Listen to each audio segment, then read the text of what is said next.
Good morning students. आज हम करेंगे type of cost of production, जिसमें कि total cost, average cost and marginal cost के बारे में हम पढ़ेंगे। ये जो there are three main kinds of money cost of production. ये तीन प्रकार की होती है, जैसे कि मैंने आपको बताया TC, AC and MC. TC total cost, AC average cost and MC marginal cost. ठीक है, तो अब हम पढ़ेंगे कि टोटल कॉस्ट होती क्या है। The total money cost incurred in producing a given quantity of a good is called a total cost। यानी कि हमारी जो भी हम काम कर रहे हैं, प्रोडक्शन कर रहे हैं, उसको बनाने में जितना भी पैसा हमारा खर्च हुआ है, दैट इज टोटल कॉस्ट। जैसे if in order to produce 500 exercise books a total expenditure of rupees 2000, तो then the cost of producing 500 exercise books will be 2000। यानी कि हमारे जितने भी एक्सपेंडिचर उस पर लग रहे हैं वो हमारी क्या होएगी, कॉस्ट होएगी। जैसे डेफिनेशन है हमारी, ये डुले हैं, उन्होंने दी हुई है कि total cost of production is the sum of all expenditure in producing a given volume of output. कि जितना भी किसी चीज को बनाने में हमारे एक्सपेंडिचर होते हैं वो क्या है, हमारी टोटल कॉस्ट है। अब टोटल कॉस्ट जो है वो फिक्स कॉस्ट और वेरिएबल कॉस्ट को मिला के भी बनती है। जैसे हमारी fix cost, total fix cost plus total variable cost. ठीक है, तो अब हम पढ़ेंगे कि ये आपकी फिक्स कॉस्ट होती है वो क्या होती है। तो फिक्स कॉस्ट जो होती है वो are cost which do not change with the change in the quantity of output. कि ये जो फिक्स कॉस्ट होती है, ये जैसे जैसे हम प्रोडक्शन करते हैं उसके चेंज होने से ये चेंज नहीं होती है। These cost do not change with the change in the volume of output. कि आप वॉल्यूम ऑफ आउटपुट यानी कि प्रोडक्शन आप जितनी मर्जी इंक्रीज करो या डिक्रीज करो, ठीक है, या फिर कुछ भी ना प्रोडक्शन करो, लेकिन हमारी जो टोटल कॉस्ट है वो कैसी रहेगी, हमेशा सेम रहेगी, फिक्स रहेगी। What ever the output is zero और मैक्सिमम। आपकी आप चाहे मैंने आपको बताया कि प्रोडक्शन आप कुछ भी मत करो लो, ठीक है, fix cost remain the same. In a carpet manufacturing firm maximum 6 carpets can be manufactured in a day.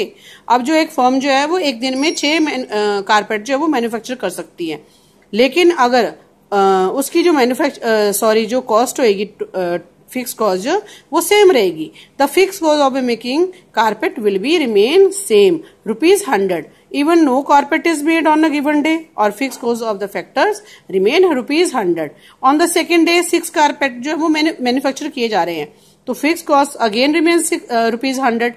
ठीक है, तो ये जो कॉस्ट होती है वो नॉन एज सप्लीमेंट्री कॉस्ट और इनडायरेक्ट कॉस्ट। जैसे फिक्स कॉस्ट जो है इंक्लूड इसमें क्या क्या आता है आपका, रेंट आते हैं, वेजेस आते हैं और परमानेंट एम्प्लॉयज, लाइसेंस फीस आती है आपकी, और इंटरेस्ट और बोरोड कैपिटल आता है। ये सारी चीजें किसमें आती हैं, आपकी फिक्स कॉस्ट में आती है। रेंट है, वेजेस है, लाइसेंस फीस है या इंटरेस्ट है, जो भी आपने किसी से पैसा उधार लिया उसके ऊपर जो आप इंटरेस्ट दे रहे हो, ठीक है, तो ये जो है वो चेंज नहीं होंगे, चाहे आप काम करो चाहे आप काम ना करो। ठीक है, तो जैसे ही आपका फिक्स कॉस्ट दी हुई है, देखो आपकी तब भी 10 है, 6 आउटपुट, आपका इसका डायग्राम जो है वो ऐसे होता है। ठीक है, बिल्कुल स्ट्रेट लाइन। तो नेक्स्ट आपका है वेरिएबल कॉस्ट। ये जो वेरिएबल कॉस्ट है, ठीक है, ये जो है वो चेंज होती रहती है। जैसे जैसे आप प्रोडक्शन करोगे ये कैसी होगी, चेंज होगी। Variable cost are those cost which are incurred on the use of variable factor. कि जैसे जैसे आप वेरिएबल फैक्टर को चेंज करते रहोगे, आपकी वेरिएबल कॉस्ट और प्राइम कॉस्ट जो है वो क्या होती रहेगी, चेंज होती रहेगी। When output changes these cost are also change. Output change होएगा, आपकी ये जो वेरिएबल कॉस्ट है वो भी चेंज होएगी। एज द आउटपुट इंक्रीजेस, जैसे जैसे आउटपुट इंक्रीज होएगा, दिस कॉस्ट आल्सो इंक्रीज। ये कॉस्ट जो है, वेरिएबल कॉस्ट जो है वो भी क्या होएगी, इंक्रीज होएगी। एज द आउटपुट डिक्रीज, और आउटपुट डिक्रीज होएगा तो ये भी डिक्रीज होएगी। ठीक है, तो when the output is zero this cost are also zero. अगर आउटपुट कुछ नहीं है तो आपकी वेरिएबल कॉस्ट भी कैसी होगी, जीरो होगी।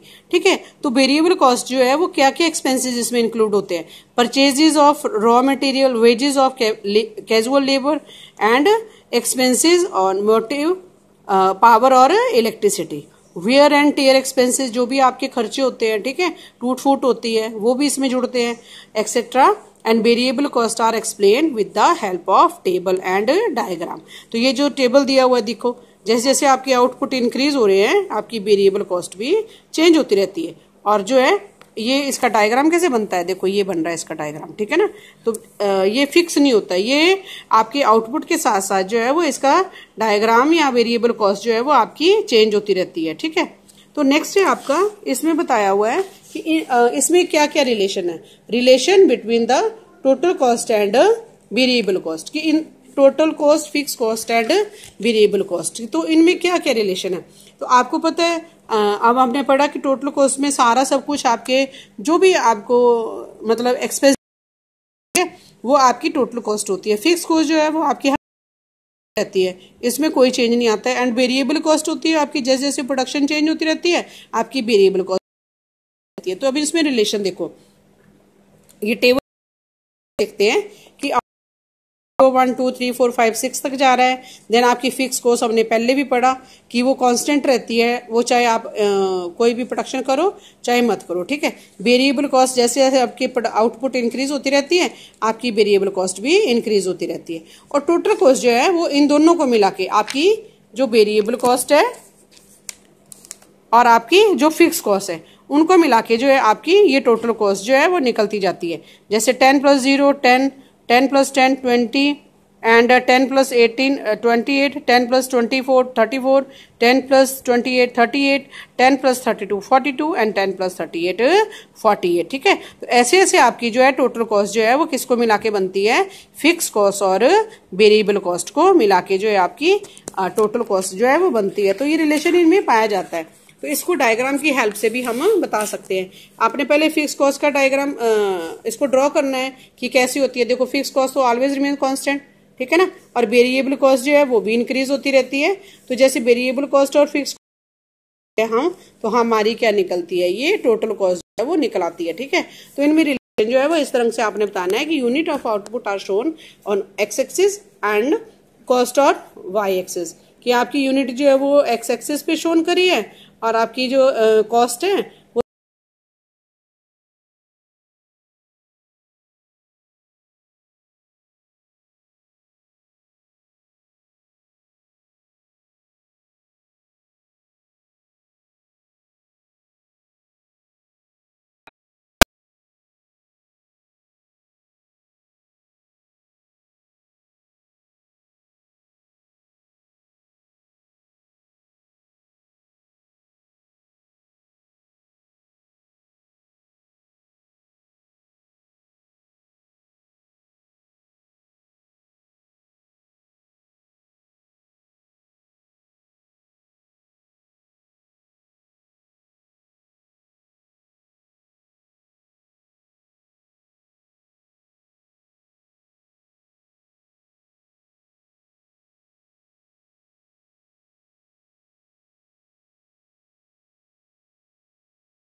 आउटपुट प्रोड्यूस, जिस भी कॉस्ट पे आप पर यूनिट ऑफ आउटपुट जो है वो प्रोड्यूस करते हैं उसको क्या बोलते हैं, आप एवरेज कॉस्ट बोलते हैं।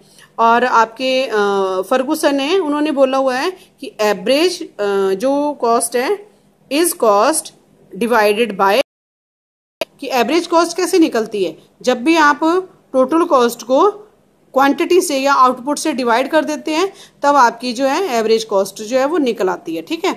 एवरेज कॉस्ट सपोजिंग जो total cost of producing 6 unit of a commodity is 180, आपकी जो है टोटल कॉस्ट जो है वो 6 यूनिट कमोडिटी की कितनी आती है, 180 आती है। अगर आपने इसकी कॉस्ट डिफाइन करनी है या कॉस्ट का पता लगाना है कितनी है, तो आपको 180 को 6 से डिवाइड करना पड़ेगा।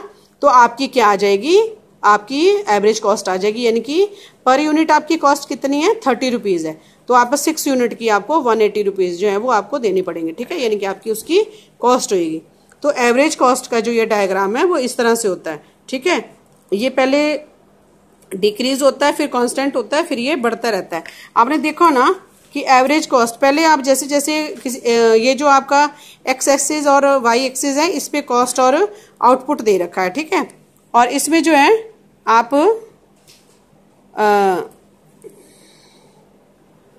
ये एक यू जो अल्फाबेट होता है इंग्लिश का उसकी तरह जो है वो दिखता है, ठीक है। It shows that the with the increase in production initial average cost begin to fall but after a limit it begins to rise, कि जैसे जैसे आप प्रोडक्शन करते हैं शुरू में तो आपकी कॉस्ट जो है वो कम होती रहती है, लेकिन आफ्टर सम टाइम जो है वो इसको आपकी जो एवरेज कॉस्ट है वो क्या होती है, बढ़ने शुरू हो जाती है। क्योंकि ये किस लिए बढ़ती है, क्योंकि देखो उसमें आपकी मशीन की वेयर एंड टेयर होते हैं, कुछ मेंटेनेंस होती है, ठीक है। तो ऐसे ऐसे करके जो आपके खर्चे होते हैं वो बढ़ते रहते हैं और आपकी एवरेज कॉस्ट भी क्या हो जाती है, इंक्रीज होनी शुरू हो जाती है, ठीक है। तो आपकी जो एवरेज कॉस्ट है शॉर्ट पीरियड में वो फिक्स कॉस्ट और वेरिएबल कॉस्ट को मिला के बन जाती है, यानी कि average fix cost plus average variable cost, ठीक है। तो अब आपका देखना है कि एवरेज फिक्स कॉस्ट क्या है, वो क्या होती है। अब आपको एवरेज फिक्स कॉस्ट निकालनी है, तो जो आपकी फिक्स कॉस्ट होती है, ठीक है, फिक्स कॉस्ट हमने लास्ट में देखा कि वो कांस्टेंट थी, ठीक है, उसको हमने क्या करना है, आपकी क्वांटिटी से डिवाइड करना है, यानी कि आउटपुट से डिवाइड करना है, तो आपकी क्या निकलेगी, एवरेज फिक्स कॉस्ट जो है वो आराम से निकल जाएगी, ठीक है। जैसे अब यहां पर दिया हुआ है कि एवरेज फिक्स कॉस्ट जो है वो refers to fix cost per unit, ठीक है, कि आपकी एवरेज फिक्स कॉस्ट क्या करती है, किसे रेफर करती है, फिक्स कॉस्ट पर यूनिट, जो पर यूनिट की फिक्स कॉस्ट है उसके बारे में बताती है। Average fix cost is equal to fix cost. Average fix cost जो होती है वो किसके इक्वल होती है, फिक्स कॉस्ट के इक्वल होती है डिवाइडेड बाय आउटपुट।